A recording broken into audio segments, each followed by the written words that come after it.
Go ahead. Thank you. Yeah, I'm starting. Good afternoon, distinguished guests, delegates, ladies and gentlemen, and friends joining this virtual session from around the world. Welcome to the UNFPA Ministerial Side event at the High-Level Political Forum, Accelerating the Promises of ICPD25 in the Decade of Action and Delivery, Upholding Rights and Choices within COVID-19 Response and Recovery. My name is Yoshita Singh, and I am the Chief United Nations Correspondent for Indian Newswire Press Trust of India. We are honored today to have with us esteemed guests and panelists for this very important discussion, coming at a time when the COVID-19 pandemic is ravaging the world with severe implications, particularly for women and girls. I would like to welcome the session's convener, Dr. Natalia Kanem, Executive Director of the United Nations Population Fund, co-convener, Honorable Dr. Olga Sanchez Cordero, Mexico's Minister of Interior, co-convener, Dr. Maria Flaxbart, Parliamentary State Secretary in the Federal Ministry for Economic Cooperation and Development, Germany.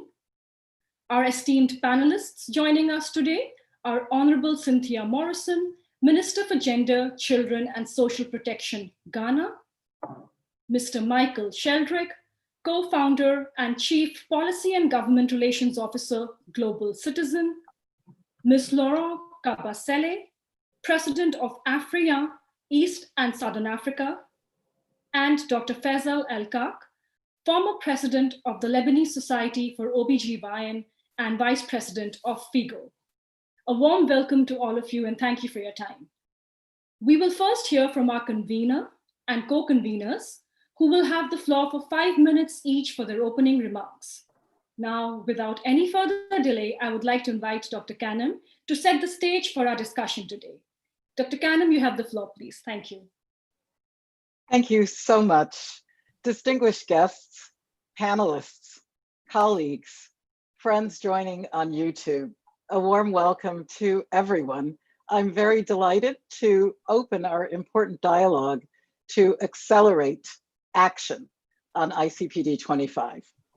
I would like to thank the governments of Mexico and Germany for co-convening this event with UNFPA on the margins of the High-Level Political Forum. At UNFPA, we are committed to working with member states to harness the momentum and the energy from the Nairobi Summit, including its remarkable 1,250 plus voluntary commitments to accelerate the promise of ICPD25 during this, the decade of action on and delivery on the Sustainable Development Goals. We know from Nairobi what can be achieved with solidarity, courage, and resolve, as governments and multilateral civil society, the private sector, academia, philanthropy joined hands with women and youth and the leading advocates from all over the world.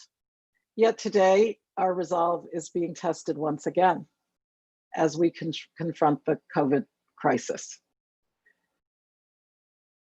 COVID is exposing stark inequalities in our world. It is showing us just how structural discrimination harms large swaths of people, women and girls chief among them. Women and girls are not merely being left behind. They're being left out by systems of exclusion, and that must change. At UNFPA, we are keeping our sights firmly trained on the Cairo ICPD agenda and the voluntary Nairobi commitments. In all our response and recovery efforts, we can and we must uphold rights and choices for everyone, putting women and girls at the center, protecting sexual and reproductive health and rights, and ending the shadow pandemic of gender-based violence. That is critical, especially in these challenging times. The COVID-19 pandemic is just one more painful reminder of the high cost of deferring action. As with most crises, women and girls, especially the poorest and the most marginalized among them, are feeling the effects of the pandemic most acutely. UNFPA research shows that the pandemic could result in millions more cases of gender-based violence, of child marriage, of female genital mutilation, and of unintended pregnancy as the supply lines are being disrupted.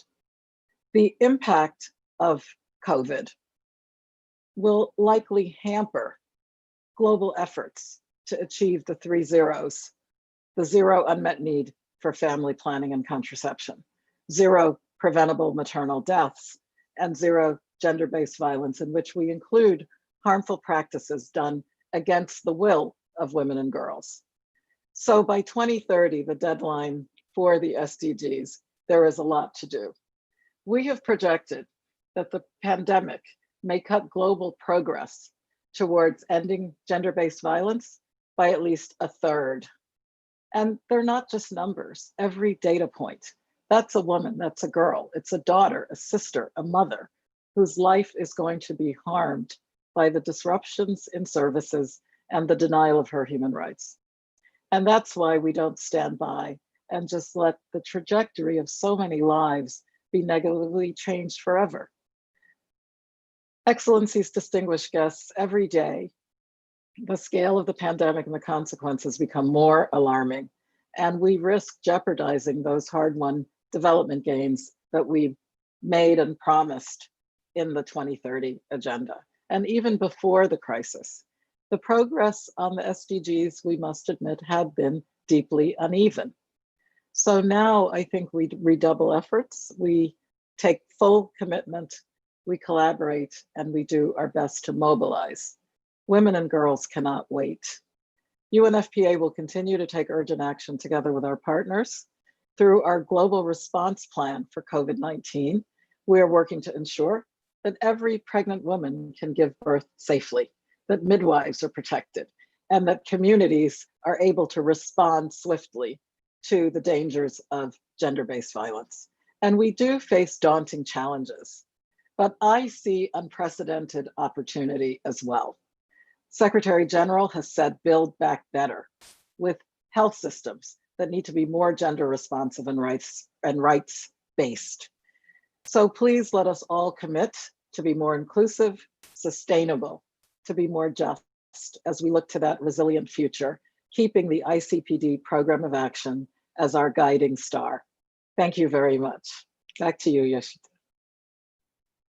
Thank you, Dr. Cannon, for this very insightful opening remarks. You're right that we need solidarity, courage, and resolve to ensure that women and girls are not left behind, not left out, and we have to beat this shadow pandemic of gender-based violence together for our women and children. Thank you for your time.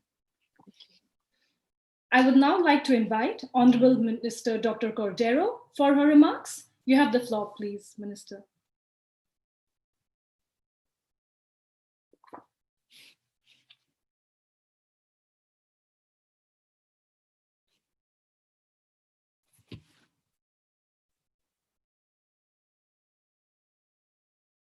Dr. Cordero, are you with us there?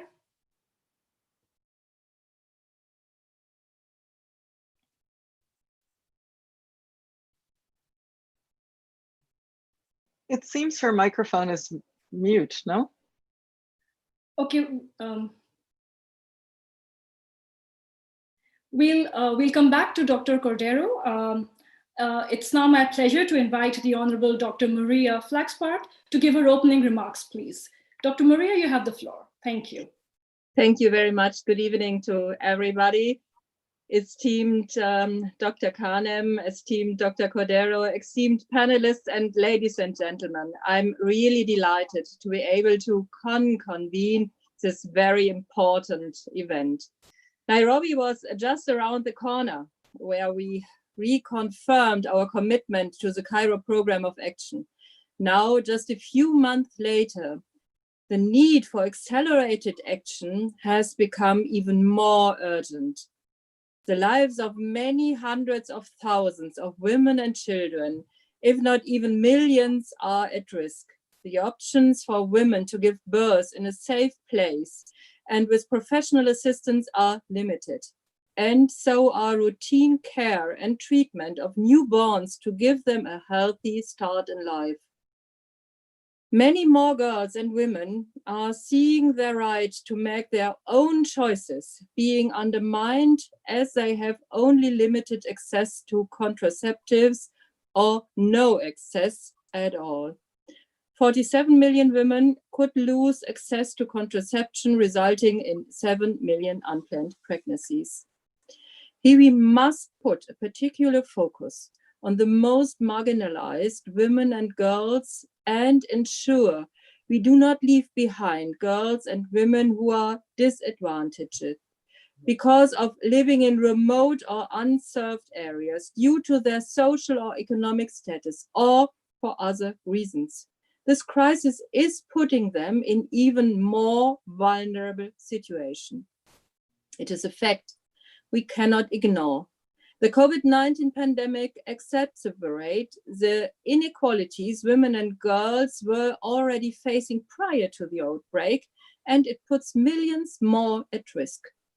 Based on different assumptions in which the coverage of essential maternal and child health interventions is reduced over a period of 6 months, this would result in 250,000 up to more than 1 million additional child deaths and 12,000 up to 50,000 additional maternal deaths. Therefore, building back better, especially building stronger health systems, is essential during and after the pandemic. This is why we invest 100 million euros per year in bilateral development cooperation as part of our BMZ initiative on right-based family planning and maternal health. In Malawi, for instance, we contribute to enhancing the quality of care through better resource management, training, and qualification of health personnel. We will continue to invest in building strong and resilient health systems in our partner countries while ensuring that girls and women have continuous access to the essential sexual and reproductive health services they require and that they can make their own free choices, also in times of crisis. Pandemic preparedness, reacting to crisis without putting the availability of essential services at risk, is at the heart of our approach. Tackling COVID-19 and its impacts is not a challenge for individual countries. It is a global challenge. We are very confident that multilateral approaches and expertise is an effective, efficient, and necessary way to address and mitigate the impact of the pandemic. We, the international community, must ensure to safeguard the significant progress made towards the Sustainable Development Goals. Germany remains firmly committed to multilateral cooperation, the work of the United Nations and UNFPA. We greatly appreciate our long-standing partnership with UNFPA and your continuous efforts to put young people and women at the forefront of your work also in times of crisis. I am therefore happy to announce that we will increase our contribution to UNFPA's core funding by 30 million euros, bringing it up to 70 million euros in 2020. We hope that this additional contribution will strengthen the capacity and flexibility of UNFPA required for tackling the crisis fast, especially within the framework of UNFPA's Global Response Plan. In the spirit of the UN reform process, I would like to encourage you to continue to work forwards complementary and synergies with other entities when restructuring your existing programs and setting up new ones. I very much look forward to our strengthened cooperation. It will enable us to make a sustainable impact and ensure we leave no one behind. Thank you very much. Thank you, Dr. Flaxbart, and thank you for that significant announcement about Germany increasing the contribution by 30 million euros. As you said, multilateralism is what it will take to defeat this pandemic together, and the countries have to be together and ensure this contribution will go a long way in helping women, children, and other communities around the world. So thank you for your announcement and for your time. Thank you very much. Thank you. I would like to invite Dr. Cordero for her opening remarks. Is Dr. Cordero able to join us? Hello. Hello, Dr. Cordero. Thank you for joining us.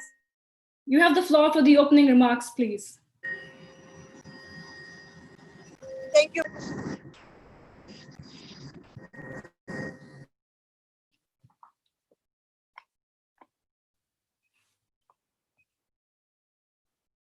Dr. Cordero, we are having some technical difficulties connecting with you. She's going to read it for me. Hello, sorry for the noise. Can you hear us well? Or you cannot? Yes, you can? Sorry, we're in a helicopter. We would like to read a very short message.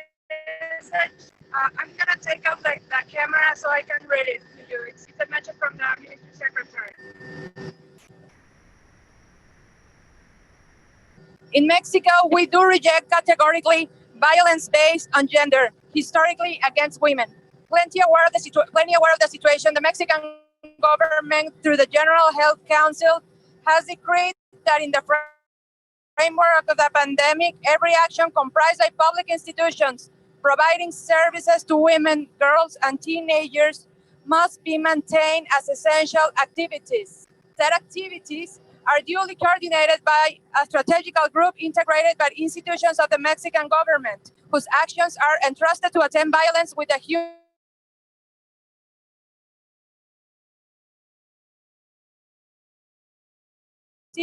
and focusing in gender. And I'm trying to skip because we hold on for a second.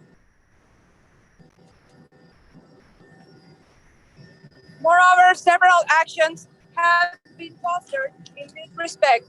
Among them, I shall mention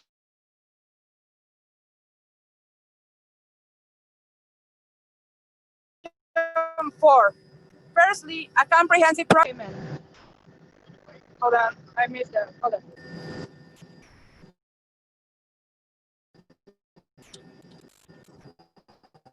Violence has been implemented, which includes a proper attention to their daughters and sons. Secondly, a program to deliver specialized attention to women has been carried out. Social work, psychological treatment, and legal advice, mainly in indigenous communities which show high rates of social vulnerability and violence.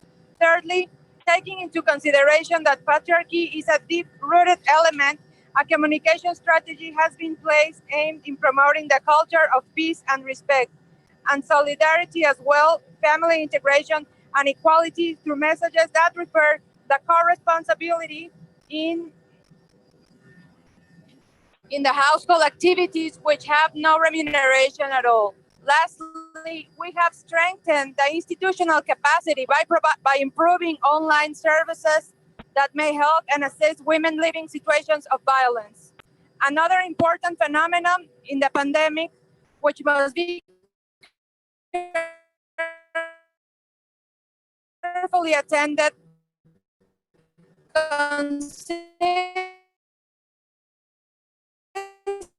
in the due access to the provision of contraceptive methods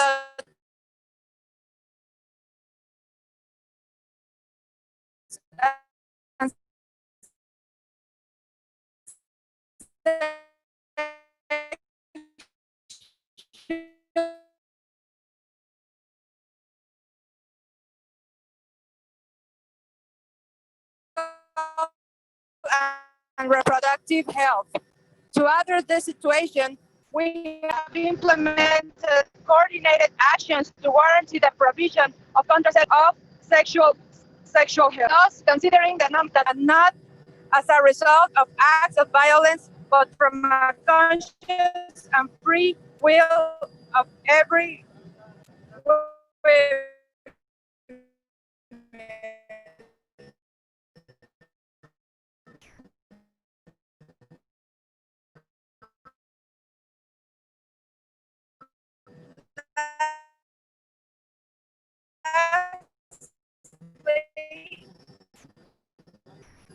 subject rights of women and life of free of violence define the two fundamental axes may guarantee the observance of the mentioned freedom and security. And Mexico is not. We must face the pandemic, not setting aside the historic debt that we owe to women. Their safety, their right to live a life free from the burden of violence, and their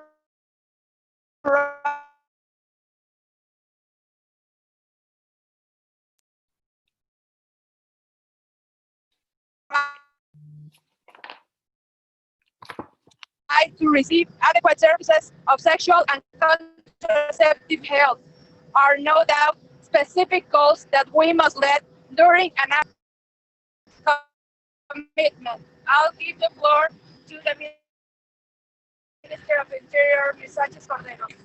I will be in this meeting until the finish. Thank you for those remarks. They were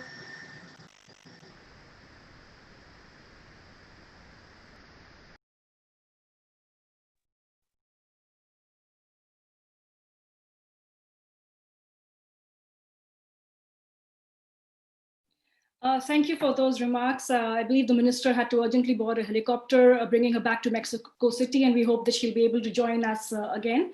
We would now move on to the next segment of the session, a lively discussion with our esteemed panelists. Before I begin this session, I would like to request all panelists to please adhere to the time limit that they have been given to ensure that there is enough time for everyone for all their responses.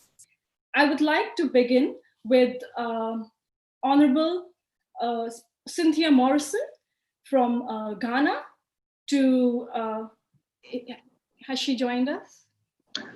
No, please. I'll step in for her. Sure, thank you. Thank you, Dr.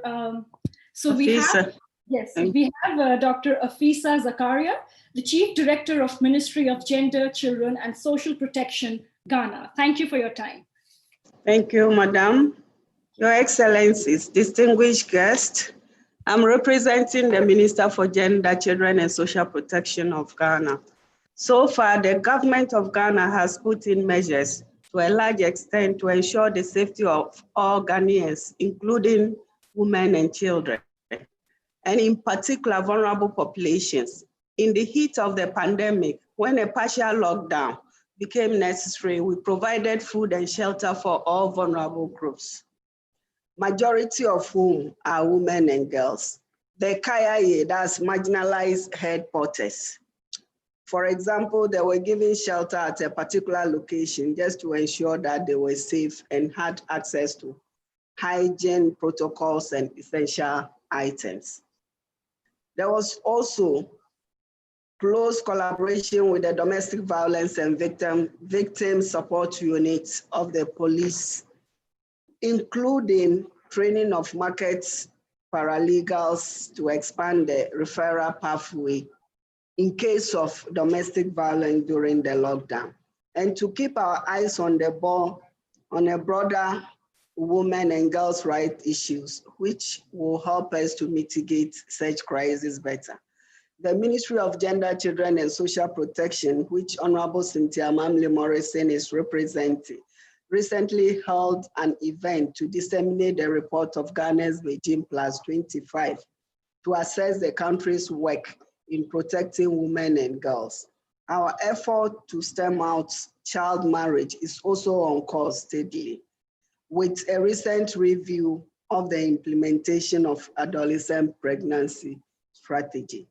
So as a whole, we're looking at the vulnerable groups in Ghana making sure that the pandemic, they are not exposed to the dangers. Thank you. Thank you. Thank you for sharing your thoughts. And we wish to say that there'll be lessons learned from Ghana's experience also, given that, as I said, it's a multilateral collaboration that's required to defeat this pandemic and solutions for women and girls. Thank you. Thank you. Mr. Sheldrick, my next question is for you.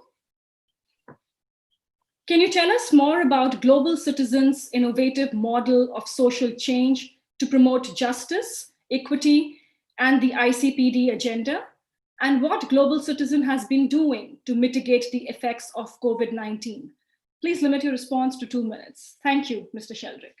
Well, thanks for having me, and my thanks to Germany and Mexico for hosting this discussion.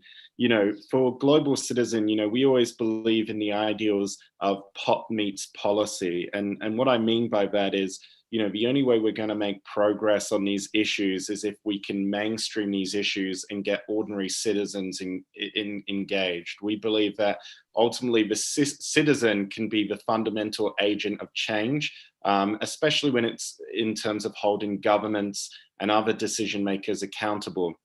And so recently, you know, you asked about how we were responding to the pandemic.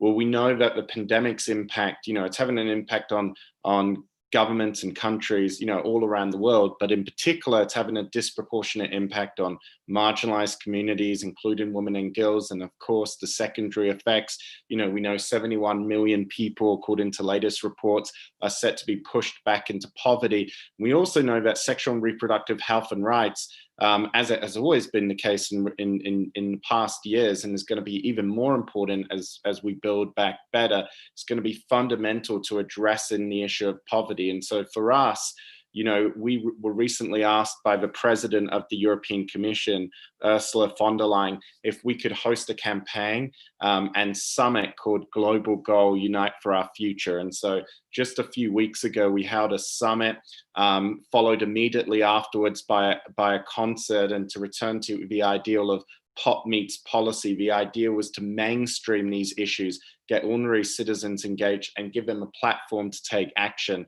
And so we had some of the world's biggest artists, from Miley Cyrus to Shakira, get involved. We had over 40 governments, and I was thrilled that we had governments like Germany, and we saw an iteration of that commitment today, alongside Denmark, alongside members of the private sector, make commitments to UNFPA. And, you know, for us, we see ourselves as a platform for our partners.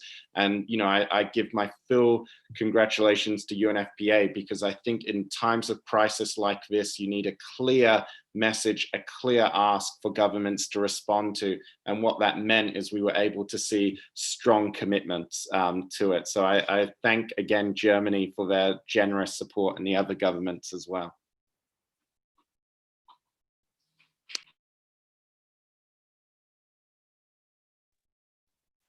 Thank you, Mr. Sheldrick. You've mentioned correctly that ultimately it's the citizen who has to be the fundamental agent of change. And Global Citizen is a platform that brings together everybody on so many various issues. Thank you. Laurent, I'll come to you now. As president of the African Youth Network on Population and Development, responsible for East and Southern Africa, you have been leading on young people's response to the pandemic in the region. Can you tell us how young people's sexual and reproductive health and rights have been affected by the pandemic? At your request, you have a minute to respond to this question, and for your second question, you would get 3 minutes. Thank you. Laurent, you have the floor. Thank you very much for the question. Firstly, on behalf of all young people, my colleagues would like to thank very much the organizers, UNFPA, for including young people in this conversation. We really appreciate. So AFRIAN as a youth network, in the beginning of this pandemic, we partnered with UNFPA to have a survey to know how young people are impacted by the COVID-19, and young people could have themselves a say on this impact of COVID-19 within their countries. So from the survey that we really did at the beginning of this pandemic, young people came up with some key issues that were really affecting them. And firstly, it's about service delivery regarding their sexual reproductive health and right. That was the first thing that is really affecting young people. And the second thing is the mental health of young people. They are really affected by that. And the third issue that young people raised through that survey is the financial impact. And that financial impact is in two levels. Young people are losing their jobs. So the economic side is really critical. And others, they don't know if they'll go back to their jobs after this pandemic. But on the other side, the focus at the country level, at the governmental side, it's just focused on the pandemic issue and the issues of the financial issue of young people's sexual reproductive health and right has been left behind. So those are the most things that young people came up with. Thank you. Thank you, Laura. And the youth definitely have a very important voice and a say in how this COVID pandemic will be handled, and going forward, what should be the solutions. Thank you for your response. Dr. Faisal, my question is for you now. Based on your work in Lebanon and your role as the Vice President of FIGO, can you tell us what has been the impact of this global pandemic on maternal health and on women giving birth during the COVID-19 pandemic? You have 2 minutes for your response, please. Thank you. Yes, thank you very much. And allow me first also to thank UNFPA for the invitation.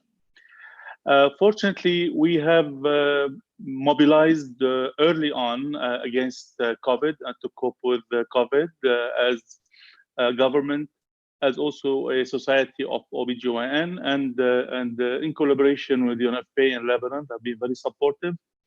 As you all know, although pregnant women are not at a higher risk for COVID-19, but they remain susceptible for severe infection, and also they remain susceptible as an entity for the issues of precautionary measures and lack of social distance and stuff.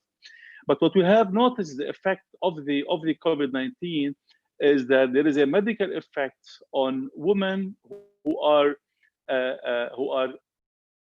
have chronic infections, who are comorbid, and also women who had lack any kind of insurance that will give them access to safe birth environments. What also the COVID had really exposed in relation to maternal health is that there was an increased rate of cesarean section, which is unfortunate.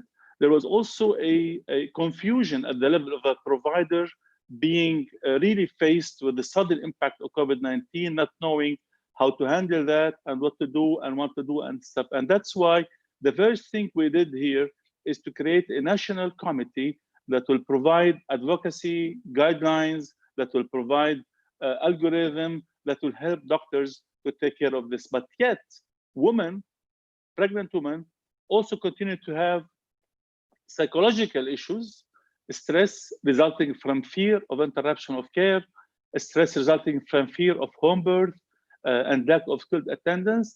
And the most affected are really the refugees. You know, in Lebanon, there are at least 1.2 million refugees. 70% of them are women. They're very fertile. And so those women suddenly found themselves interrupted from care, not having good access, locked down. They have no internet or WhatsApp to text their doctors. And the whole online thing is really very new and not very friendly to them. So they all have to be affected. They have to suffer, and also have to play really hard to take care of these matters. The other thing also that we saw the effect of COVID on maternal health is the issue of raised violence against pregnant women. As my colleague said before me, also that was an issue that we have noticed along this. So that's why all the efforts now are being done to train to accept the pregnant women in a safe environment and give them the proper care, so they will be avoiding physical consequences and also psychological consequences. And I will be talking more, I think, on the next question. Thank you. Thank you, Dr. Faisal. You indeed make very important points, because we all know that it's not just in Lebanon, but pregnant women and the health of newborn all over the world have been put to center stage now because of the pandemic, in addition to the already health concerns that they had. Thank you. Yeah. We'll now move to the second round of questions for our panelists. Dr. Zakaria, if you can hear me. My question to you is, what best practices has Ghana implemented since the outbreak of COVID-19? Thank you. Thank you so much, Madam. The first one I'll mention is the partnership. The collaboration between governments and various stakeholders, including UN and UNFPA, was very great. We had the private sector coming on board, religious bodies were on board, civil society organization. I mean, they really supported Ghana, or the government of Ghana, to deliver on the three-pronged approach. And that's by providing food, providing shelter, and also educating the general public on sexual and gender-based violence during the lockdown. We also have this special focus on persons with disability and head porters, because we did not want to leave anyone behind. The vulnerable groups were specifically targeted, and we made available two main lines. The Ministry of Gender, Children and Social Protection, we have a helpline of hope, that's 0800 800 800. Then DOFSU, under the police department, they equally have a helpline of hope, that is by telephone number 055 1900. These lines were very active and are still active 24/7. So the partnership really worked. And since the inauguration of the DOFSU helpline of hope, we have received 4,907 from April 2nd to May 2020. I mean, this tells how active those lines are. So for us in Ghana, partnership really worked. Government couldn't have done it alone. This shows our partnership. Once we get everybody on board, then we are able to deliver effectively. And that was what actually helped us. Everybody came on board to deliver during the lockdown. Thank you. Thank you, Dr. Zakaria. You make a very valid point and a very important point that no one government or one citizen can bring about the change. The partnership is what's required really with private sector, public sector, civil society organizations to in this regard. So thank you. Mr. Sheldrick, my question to you now is, could you highlight one or two concrete actions and experiences on what has really worked? You know, where have you especially seen an impact of global citizens work with partners? Thank you, and you have your 2 minutes.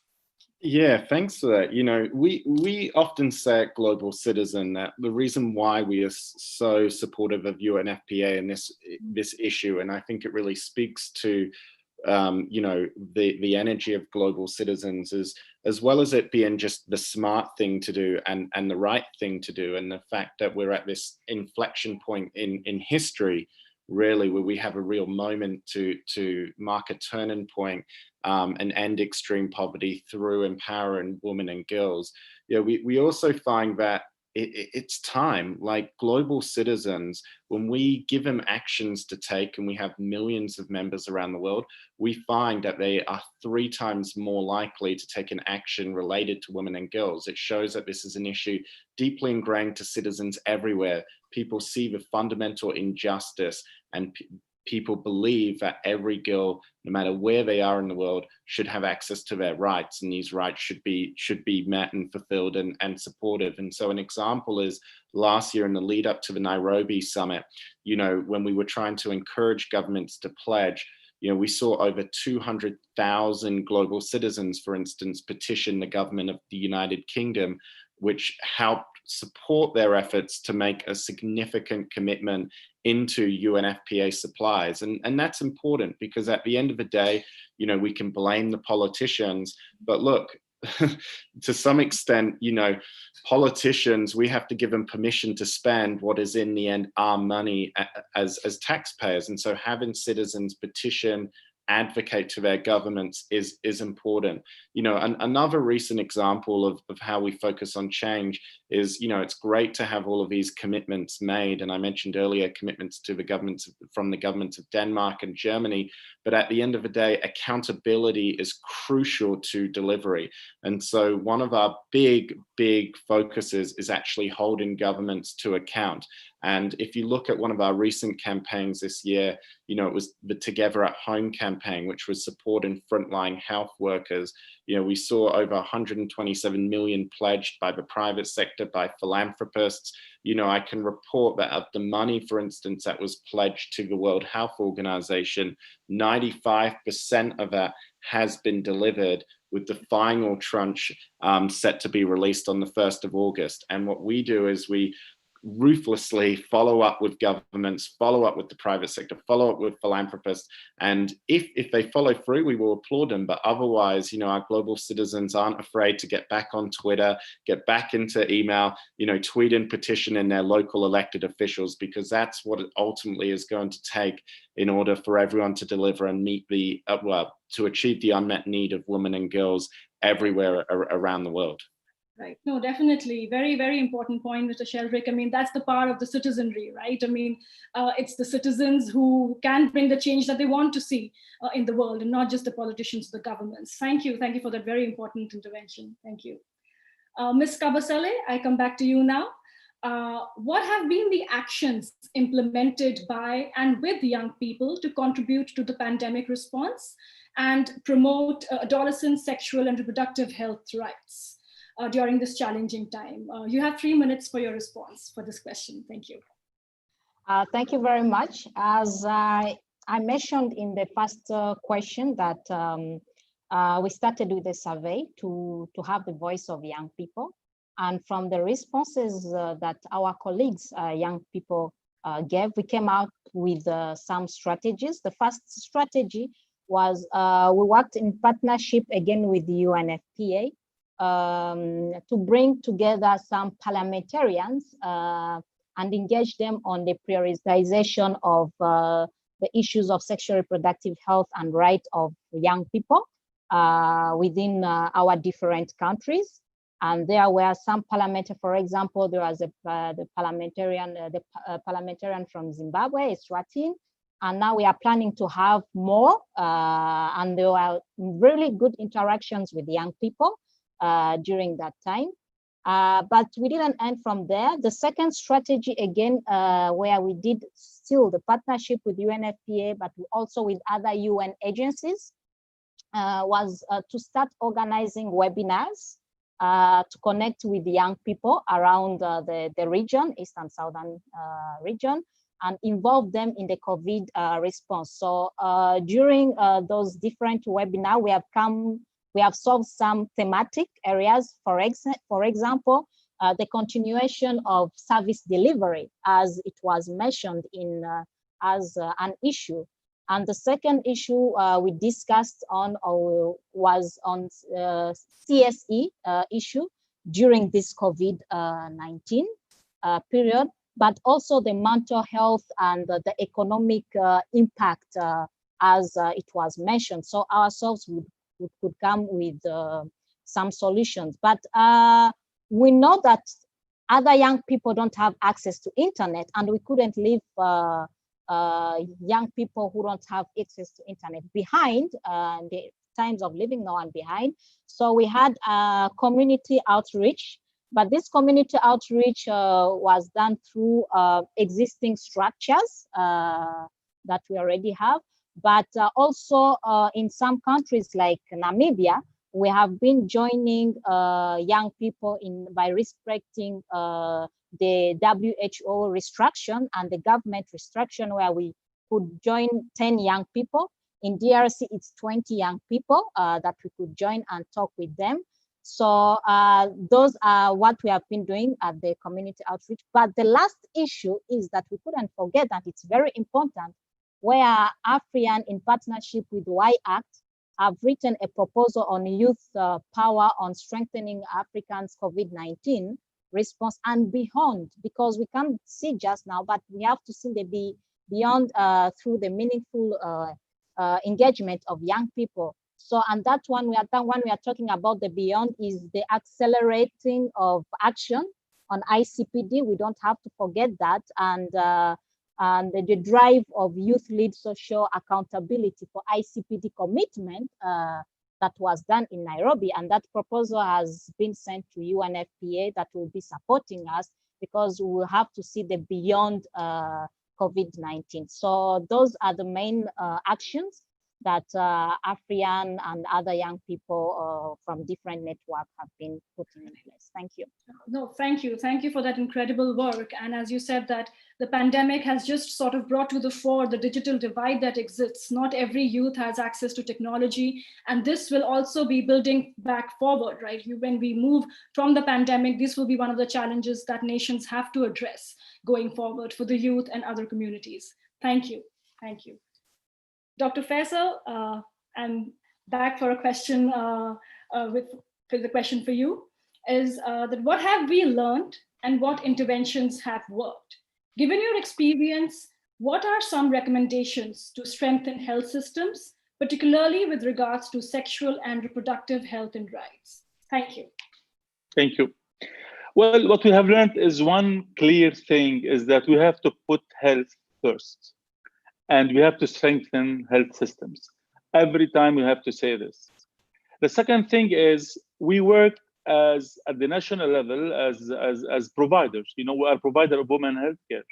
And at the global level as FIGO, we did some transformative changes to accelerate the ICPD promise. The first thing is in Lebanon, there was a free access to assigned hospitals where you have safe place for COVID positive to deliver and have all the safety and all the non-discrimination measures taken. So we have this kind of transformation. The other kind of transformation that we did locally and at the FIGO level is the whole series, a long series of online virtual education, e-learning for all the providers of care, emphasizing women's health at times of COVID-19, and also emphasizing the importance of the essential core services. I mean the SRHR services to be provided during pregnancy, in the preconception, and also in the postpartum. So that was very important, and we're running really a lot of webinars in that regard. The other thing is we are trying to push also for a fast recovery of the health systems, not to wait for the post-COVID, to happen during the COVID, which might be prolonged, and also to have a serious judicial reallocation of resources that will take into account the importance of maternal health and the importance of the essential core services that we are advocating for daily in order to preserve women and young people and children and leaving no one behind. Thank you. I'm not taking much time, you see.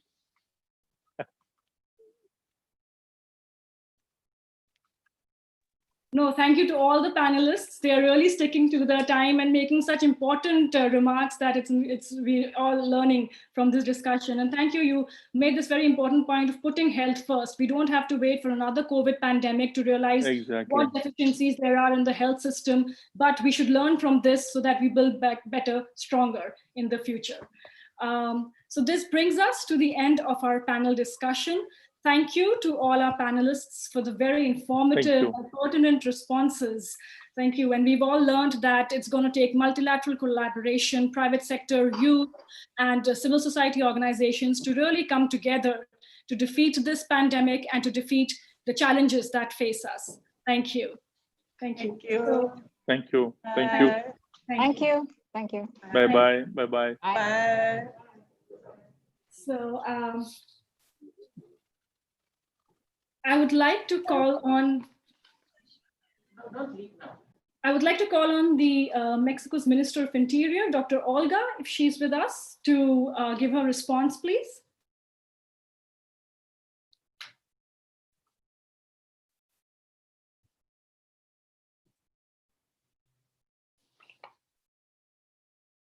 Do we have any delegate from Mexico online? Can you hear us?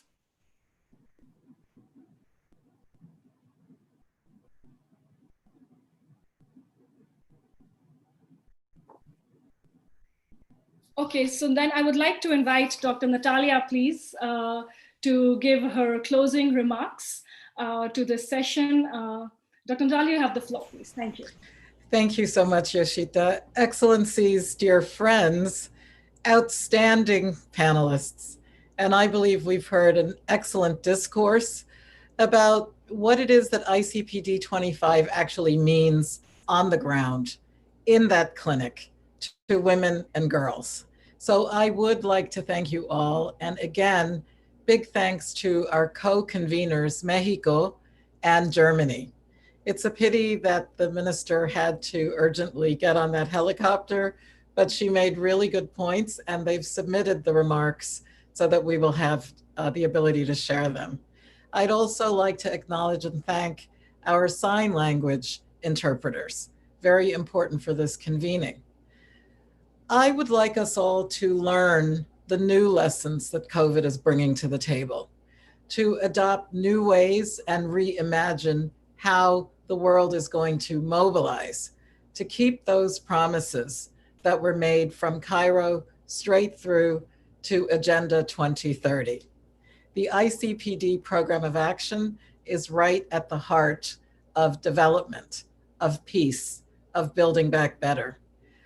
I believe that we can galvanize the means, the partnerships, and what an array of partnerships we heard about here today. We need to safeguard the rights of women, girls, and young people. And this has to be translated off the page and into action. Ghana gave some excellent examples, and we thank you for, again, translating in the life of a Kayeye girl, the caring that we all should feel for her future. UNFPA is in over 150 countries, and where we operate, it's because of good partnership that we are able to temper and work on some of these devastating effects of the COVID pandemic. And Laurence and others spoke about the devastating effect on a young person who now has no job and will need to make a job so that they can get through this. It's also a time when sexual and reproductive health and rights, make no mistake about it, the mandate is under pressure more than ever. Yet women and adolescents are telling us that it's a time when we need this mandate more than ever. So please continue to support and to lead and to deliver for her. COVID has and will continue to cause suffering. That is a terrible shame. But it's also bringing about more impetus for us to stick together and stand together and look to transform things, not just the Band-Aid approach. We're actually talking about full gender equality and all that that implies for everyone. To address inequalities, we have to invest. You've invested your time today, and we're very grateful for that. National health systems, to me, is where we're going to make a difference, because as we promote universal health coverage under the umbrella of WHO, but with all of us together, quality care, care with care, as we've heard so well from Dr. Faisal from FIGO today. I'd also rush to say that we must strengthen social protection systems, and mental health is part of that. The Secretary General has said peace in the home, respect for women and girls. This is what we are talking about as we reimagine the future. The leadership of women on the ground is a precious thing. We have to nurture that, we have to support that, and we have to show that we are willing to stand up for their rights. Of course, I would like to thank all of our donors over time. It is your support that allows UNFPA to partner and to do some of the things that we've tried to showcase today. this is really a drop in the ocean compared to what we really are going to need to do, again, to transform how we think about building back better after COVID. Today, our co-convener, Germany, made a big announcement about their additional contribution, so valuable, and it's going to go straight into achievement of the Cairo Sexual and Reproductive Health and Reproductive Rights principles. The intimacy of the family means that we step up and protect that daughter. Do not let her leave the house in ignorance because of what could befall her if she gets derailed on her life's path. We're there to hold hands with men who are stepping up to say, we too are with her and we will do our part. So together, it's an exciting time. It's a difficult time, but it's a time that calls on all of us to lay that foundation for that world where women and girls will live free, free from harm, free to reach their full potential, to have a healthy, more equitable, and prosperous future for all. Thank you so much for coming to this aspect of the high-level forum. Much appreciated. Thank you. Thank you so much, Dr. Natalia, for those closing remarks. And you're right, we are there to hold hands, all of us together in this fight, and we will emerge stronger in the post-COVID world, and we will have learned our lessons to emerge stronger. I would again like to thank all our panelists and our esteemed guests for their valuable insights and for joining us today in such an important discussion. Thank you so much for your time again, and hope to see you all soon. Thank you.